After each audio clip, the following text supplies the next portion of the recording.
দেখো গুরু একবার চলো ওখান থেকে ঘুরে আসি, সময় হলে এদিকেও নামবো, আগে ওই দিকটা ঘুরে আসি, ওই দিকটা দেখে আসি ওই দিকটার কীরকম পরিস্থিতি। চলো যাই হোক, ওই দিকে অনেকে এখন পিকনিক করছে দেখতে পাচ্ছ, ছোটো গাড়িগুলো দাঁড়িয়ে রয়েছে তাদের চার চাকাগুলো।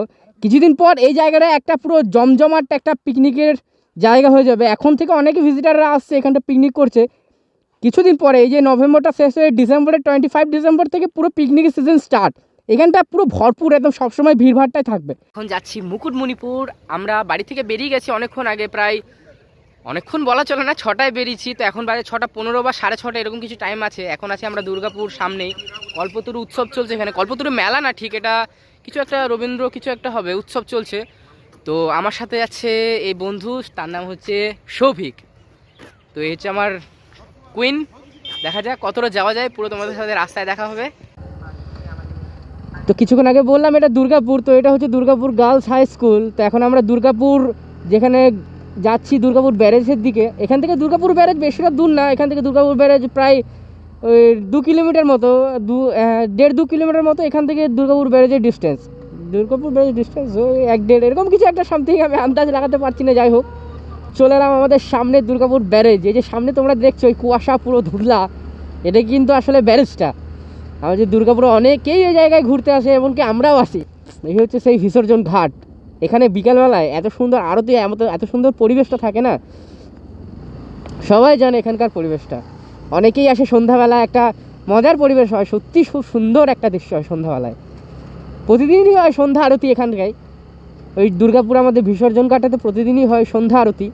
তো এটা হচ্ছে দুর্গাপুর ব্যারেজ। আমরা যাচ্ছি এই রাস্তাটা সোজা, ডান দিকে কাটলে আমরা দুর্গাপুর ব্যারেজ যে ব্রিজটার ওপরে উঠবো। এখন ব্রিজটা ওই যে দেখতে পাচ্ছ কিনা জানি না, ধোঁয়াশা চোখে দেখা যাচ্ছে, ক্যামেরা কতটা বোঝা যাচ্ছে জানি না। তো এখান থেকে আর আমি 200-300 মিটার গেলেই ব্রিজটা চাপবো। তো দেখা যাবে ব্রিজটাতে কত দূর যাওয়া যায়। তো চলে এসেছি আমাদের দুর্গাপুর ব্রিজটার উপরে, দুর্গাপুর ব্যারেজ যেটা সেটার ওপরে। এটা হচ্ছে বাইপাস ব্রিজ, আর এটা হচ্ছে আমাদের দুর্গাপুর ব্যারেজ। দেখছো কতটা বড়।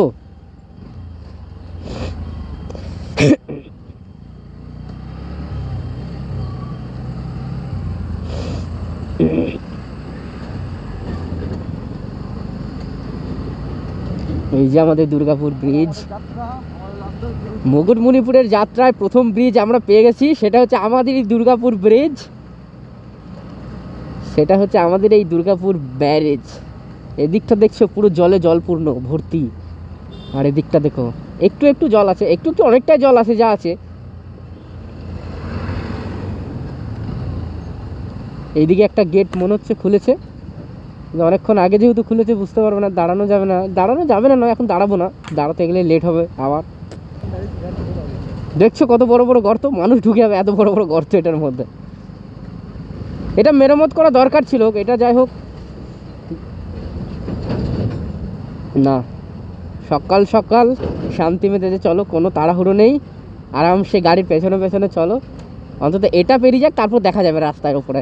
আচ্ছা, এটা হচ্ছে আমাদের টোল গেট, আমাদের প্রথম টোল গেট মুকুটমণিপুরে যাওয়ার প্রথম টোল গেট। প্রথম কি সেরকম তো টোল গেট নেই, যাই হোক, তো আমাদের আমাদের কাছে এটাই প্রথম টোল গেট। তো আমাদের টোল লাগছে না, এটা বন্ধই আছে অলরেডি, টোল কাটেও না, এটাতে সবসময় বন্ধই থাকে। তো আমরা এখন দুর্গাপুর ছাড়িয়ে বাঁকুড়া ঢুকেছি, বাঁকুড়ার প্রথম রাস্তা, টোল গেট পেরিয়ে গেছি। তো এই হচ্ছে বাঁকুড়ার সৌন্দর্য। একটা যে ফগ ওয়েদার হয় না, সে ধোঁয়া ধোঁয়া, এরকম ঠান্ডা ঠান্ডা ওয়েদার, এরকম রাস্তার মধ্যে সত্যি একটা অসাধারণ মজা লাগে। ওরে বন্ধু দেখো দেখো একবার এই রাস্তাটা দেখো, ও মানে একটা মনে হচ্ছে প্রকৃতির যে প্রেম হয় না, প্রকৃতি প্রেমী যারা হয়, এরকম রাস্তায় শুয়েই গেল, এরকম একটা অবস্থা। এরকম হালকা রোদের ছোঁয়া, সকালবেলায় সে ঠান্ডা অনুভূতি, আর এরকম একটা রাস্তা, ও আর কিছু চাই না, আমার সারাদিন এরকমই থাক।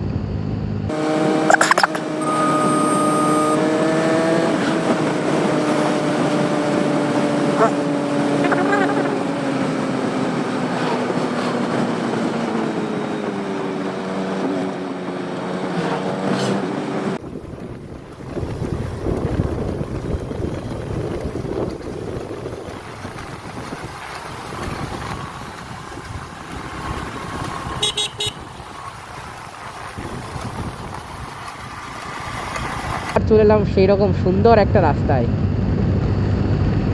কিন্তু এই রাস্তায় একটা কি রিস্ক, এত সুন্দর রাস্তার মাঝখানে একটা ধরো বড় বড় গর্ত চলে আসছে, ওটাই সমস্যা হয়ে যাচ্ছে মাঝে মধ্যে।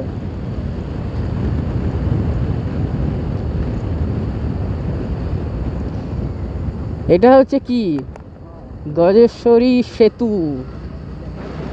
এটাই হচ্ছে গজেশ্বরী সেতু। দেখে নাও বন্ধু, গজেশ্বরী সেতু, এই হচ্ছে আমাদের বাঁকুড়ার গজেশ্বরী সেতু। গজেশ্বরী তো, গজেশ্বরী তো ভাই।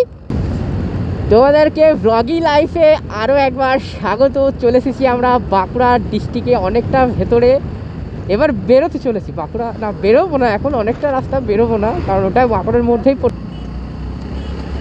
এই যে সামনে একটা নদী বয়ে গেছে, যে সামনে তোমরা দেখছো বন্ধু, এটা হচ্ছে একতেশ্বর নদী। বাঁকুড়ার মধ্যে একটা যে নদী রয়েছে এটা হচ্ছে একতেশ্বর নদী। ব্রিজটা সত্যি সুন্দর। এই সাইডে দেখো একবার, পুরো বালি বালি, পুরো খালি খালি। মাত্র 7 কিলোমিটার পর আমাদের ডেস্টিনেশন মুকুটমণিপুর। তার সাথে এইদিকে যে পাহাড়টা দেখতে পাচ্ছ, বাঁ দিকে রয়েছে এটা, পাহাড়টার নাম কি জানি না, বাট অসাধারণ লাগছে, অমায়িক একটা সুন্দর জায়গা, দারুণ লাগছে, দারুণ। ড্যাম যায় বা যেখানেই যায়, পাহাড় দেখলে একটা মনের ভেতরটা আলাদাই অনুভূতি লাগে। এদিকেও পাহাড়টা, ওইদিকে পাহাড়টা দেখার পর না কেমন একটা মিস করছি সে আমাদের বড় সড়ো পাহাড়গুলোকে। কবে যাব, আর কতদিন, আর কটা মাস মাত্র, তারপরে নিয়ে যাব তোমাদেরকে একটা অন্য জায়গা।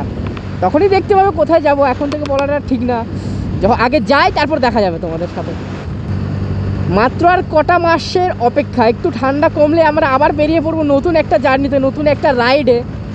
ওই রাইডটা নিশ্চয়ই অনেকটা মজার হবে, অনেকটা সুন্দর হবে। ওটা প্রায় আমাদের 7 দিনের আমাদের প্ল্যান করা আছে, 7 দিনের মতো লাগবে।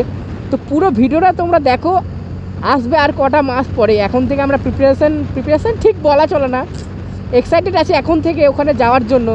কিন্তু সময়টা বলে না, যেই সময়টার জন্য একটু বেশি আমরা অপেক্ষা করে থাকি সেই সময়টা আসতেই লেট করে। বাট যেটাকে আমরা তাড়াতাড়ি ইগনোর করতে চাই, সেই সময়টা পেরিয়ে যেতে চাই, এরকম ভাবি, সেই সময়টাই পেরো না, এরকম একটা হয়। কেন হয় জানি না, বাট এটাই হয়। সো এক্সাইটেড আছি, আর কটা মাস পেরিয়ে গেলে আমরা সেই জায়গাটাতে যাব।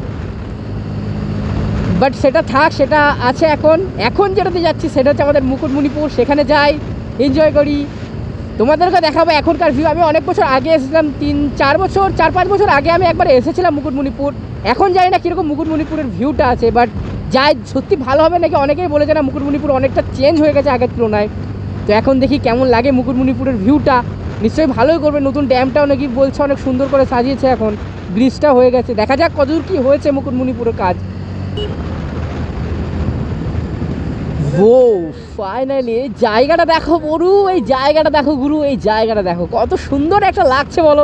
সামনে জঙ্গল, সামনে একটা জঙ্গল, ছোটোখাটো বন, তার সাথে এই কর্নারিংটা, ও অসাধারণ কর্নারিং, অসাধারণ অবাক কর্নারিং ভাই। এরকম এরকম রাস্তা পেলে আর মানে মজায় চলে আসে, মজা মজা। ও সেরা সেরা সেরা জায়গা, সেরা। ও এই জায়গাটা সত্যি আমি আগে এসেছি, হয়তো বাসে এসেছি বুঝতে পারিনি। বলে না বন্ধু, বাইকে ঘোরার মজাটা একটা আলাদাই মজা, আলাদা এক্সপিরিয়েন্স। বাসে হোক গাড়িতে হোক, তুমি থাকবে ভেতরের মধ্যে থাকবে, সেরকম প্রাকৃতিক অনুভূতি তুমি পাবে না সেই জায়গাটা যখন পৌঁছাবে বা নামবে তবে। বাট বাইকে গিয়ে একটা অসাধারণ অনুভূতি লাগে ভাই, অসাধারণ। বলে অনেকে বাইকে যাস না, বাট আমি বলবো তো ভাই, যেখানে যাবি বাইকে যাস। তো আমরা এখন মুকুটমণিপুর ব্রিজটার সামনে চলে এসেছি। মেন ড্যামটা নয়, এটা মুকুটমণিপুর ব্রিজ। এখানকার ভিউটা একটু দাঁড়িয়ে দেখবো। এই জায়গাটা দেখো সত্যি বন্ধু, ওরে সাবাস। এখানে দাঁড়াবো? হ্যাঁ, এক সাইড করে, ওরে সাবাস।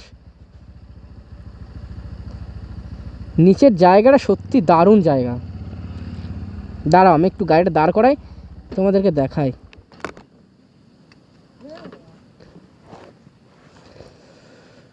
গুরু এখানটা একবার দেখো, গুরু এখানটা একবার দেখো, ওরে সাবাস। ওইখানে অনেকেই ঘুরতে গেছে, ওই যে রয়েছে দেখতে পাচ্ছ তোমরা নিচে, অনেকেই নিচে রয়েছে এই মুহূর্তে। দারুণ সুন্দর, দারুণ মানে একদম মাখন মাখন। এতটা বলে না, অনেকটা জার্নি করার পর যে ডেস্টিনেশনে পৌঁছে সেই জায়গার সৌন্দর্যটাই আলাদা লেভেলের জায়গা বাস। এটা হচ্ছে মুকুটমণিপুর ড্যামের যে ব্রিজটা, মুকুটমণিপুর যেখানটা আমরা ঘুরতে যাই বা পিকনিক করে, অনেকে ওই দিকটাতে করে। বাট এটা মেন যে ব্রিজ বা ড্যাম যেটা দেখো গুরু একবার, চলো ওখান থেকে ঘুরে আসি, সময় হলে এদিকেও নামবো, আগে ওদিকটা ঘুরে আসি, ওদিকটা একবার দেখে আসি ওদিকটার কীরকম পরিস্থিতি, চলো।